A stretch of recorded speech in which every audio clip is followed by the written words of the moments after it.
नमस्कार दोस्तों।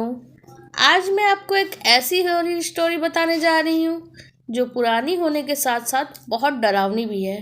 पर यकीन मानिए, ये कहानी पढ़ के आप हैरान हो जाएंगे। हो सकता है ये कहानी आपने पहले भी पढ़ी या सुनी हो और दूसरी बार भी इस कहानी को आप पढ़ सकते हैं। ये कहानी है एक डॉल की, यानी कि एक गुड़िया, एक खिलौने की। इसका नाम है अन्नाबेल डॉल। आइए इस कहानी को शुरू करते हैं। ये कहानी शुरू होती है सन 1918 से। इसी साल एक अमेरिकी राइटर जो बच्चों की कहानियाँ और कॉमिक्स लिखते थे, उन्होंने सबसे पहले इस डॉल का जिक्र अपनी किताब रैगी एन में किया था। इस किताब में उन्होंने अपने साथ हुई एक सच्ची घटना के बारे में बताया था।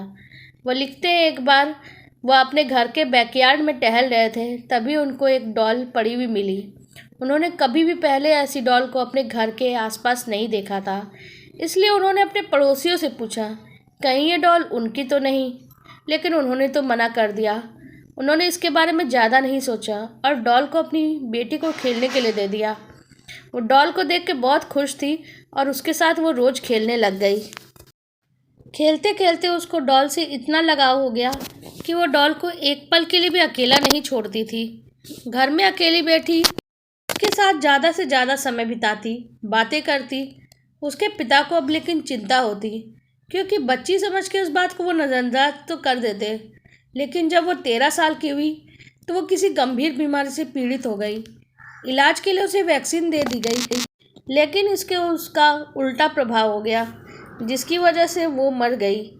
लेकिन अजीब बात तो यह थी, जिस तरह से डॉल रहस्यमय तरीके से उसके घर में आई थी, ठीक उसी तरीके से वो गायब भी हो गई। ये कहानी लोगों में बहुत प्रसिद्ध हो गई। इसके बाद वो डॉल कई सालों तक कहीं नज़र नहीं आई। धीरे धीरे लोग इसे भूल गए। लेकिन 1970 में यह डॉल हॉबी स्टोर नाम की एक दुकान में नज़र आई। एक दिन किसी महिला को यह डॉल पसंद आ गई और उसने यह डॉल खरीद ली। उस महिला को बिल्कुल भी अंदाज़ा नहीं था ये डॉल भूतिया है, लेकिन उसने यह डॉल अपनी बेटी डोना को उसके जन्मदिन पे देने के लिए ख़रीदा था। डोना उस समय नर्सिंग की पढ़ाई कर रही थी और हॉस्टल में अपने 2 सहेलियों के साथ रहती थी। वह इस गिफ्ट से बहुत खुश थी।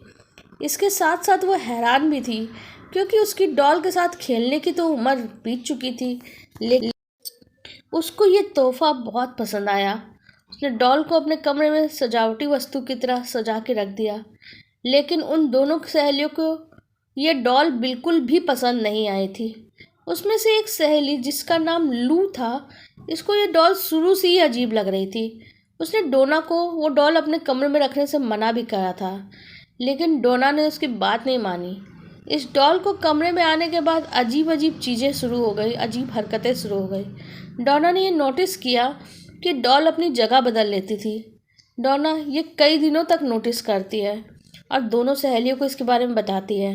डोना की सहेलियों ने भी सलाह दी कि इस डॉल को इस कमरे से निकालो, क्योंकि डोना को भूत प्रेत की विश्वास होता नहीं था, ये सब चीज़ें नहीं होती, उसका कहना था।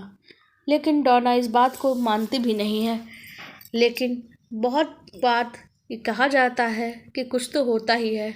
समय बीता गया। लगभग 1 महीने बाद उन्हें अपने कमरे में एक कागज़ का टुकड़ा मिला, जिसमें एक बच्चे की लिखावट में हेल्प मी लिखा हुआ था। और ऐसे ही कई टुकड़े उनको बार बार कमरे में मिलते थे। एक दिन तीनों सहेलियां अपने कमरे में पहुंची तो उन्होंने देखा कि डॉल की छाती पर और उसके कमर पर लाल रंग के निशान पड़े हुए हैं। और वो लोग तो नर्सिंग कर रही थी, तो ये पता करने में उन्हें ज़्यादा समय नहीं लगा कि ये खून है, रंग नहीं। फिर भी उन्होंने डोना को उसको बाहर निकालने को कहा, फिर भी वो नहीं मानी। और डोना को अजीब तरीके से इस डॉल से इतना लगाव हो गया था। एक दिन लू घर में अकेली थी और डोना अपनी दूसरी सहेली के साथ कहीं बाहर गई थी। तभी लू को डोना की चीखने की आवाज़ आई। वो भूल गई थी कि डोना तो घर में है ही नहीं, और जब वो कमरे में गई तो देखा उस कमरे में डॉल के अलावा कोई नहीं है। इसके बाद इस कमरे से लू के भी चीखने की आवाज़ आई और इत्तेफाक से उस समय डोना और उसकी सहेली लौट कर आ चुकी थी। उन्होंने कमरे में जाके देखा तो लू बेहोश पड़ी थी और उसके शरीर पर गहरी चोट के निशान थे। डोना और उसकी सहेली ने लू को हॉस्पिटल में एडमिट कराया, 2 दिन के बाद जब लू को होश आया तो उसने बताया उस पर हमला उसकी डॉल नहीं किया था। ये बात सुनकर सब हैरान रह जाते हैं। डोना तुरंत चार्ज आ जाती है और फादर को उस घटना के बारे में बताती है। फादर उसकी बात सुन के अपने सीनियर फादर के पास भेजते हैं। सीनियर फादर के पास भेज दिया जाता है और उन्होंने कहता है इस डॉल में बुरी आत्मा का साया है और ये बात उनके संभालने योग्य नहीं है। इसलिए ये खबर पैरानॉर्मल एक्टिविटी एक्सपर्ट एक पति पत्नी को दे दी जाती है। ये दोनों डोना के हॉस्पिटल पहुंचते हैं और डॉल के साथ एक हफ्ता बिताते हैं।